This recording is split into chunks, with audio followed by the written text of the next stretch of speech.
চট্টগ্রামের সীতাকুণ্ড থেকে প্রথমবার ফেরি কপোতাক্ষ গেল বঙ্গোপসাগরের বিচ্ছিন্ন দ্বীপ সন্দ্বীপে।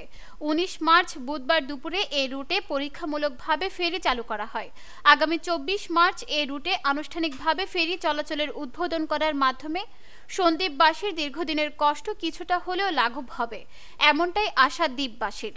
সংশ্লিষ্ট সূত্রে জানা যায়, বিচ্ছিন্ন দ্বীপ উপজেলা যাতায়াতের অন্যতম রুট সীতাকুণ্ড সন্দ্বীপ। ১৮ কিলোমিটার সমুদ্র পথে ফেরি চলাচলের দীর্ঘদিনের দাবি ছিল সন্দ্বীপবাসীর। দ্বীপের মানুষ এই একটি দাবিতে সংশ্লিষ্ট মহলে ধর্ণা দিতে দিতে ক্লান্ত ছিলেন। এমন অবস্থায় সন্দ্বীপের মোহাম্মদ ফাউজুল কবির খান বর্তমান তত্ত্বাবধায়ক সরকারের সড়ক পরিবহন ও সেতু মন্ত্রণালয়ের উপদেষ্টা হওয়ার পর এলাকার মানুষের প্রাণের দাবিটি পূরণে সক্রিয় হন। তিনি দ্রুততার সঙ্গে সীতাকুণ্ডের বাঁশবাড়িয়া ও সন্দ্বীপের গুপ্তছড়া পাড়ে ঘাট নির্মাণের কাজ শুরু করেন। বিগত কয়েক মাস কাজ শেষে সম্প্রতি উপদেষ্টা ফাউজুল কবির সীতাকুণ্ড ও সন্দ্বীপের ঘাট নির্মাণের কাজ পরিদর্শন করেন এবং ফেরি যাত্রীদের সরাসরি ঢাকায় যাওয়ার জন্য বিআরটিসি বাস সার্ভিস চালুর প্রক্রিয়া শুরু করেন।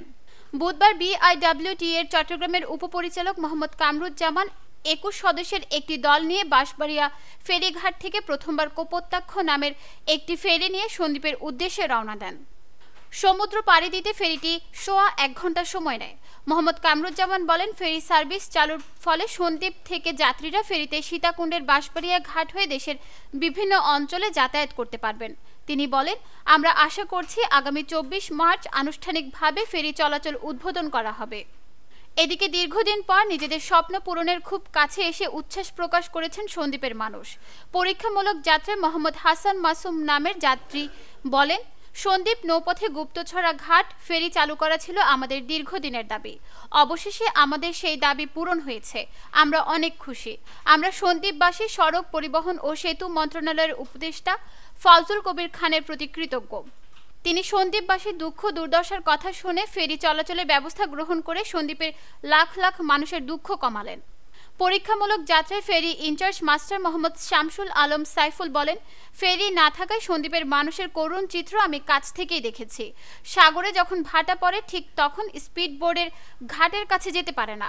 কাদামাটি মারিয়ে পানিতে নেমে ভিজে আসতে হতো। সন্দ্বীপের মানুষের জন্য আজ একটি ঐতিহাসিক দিন।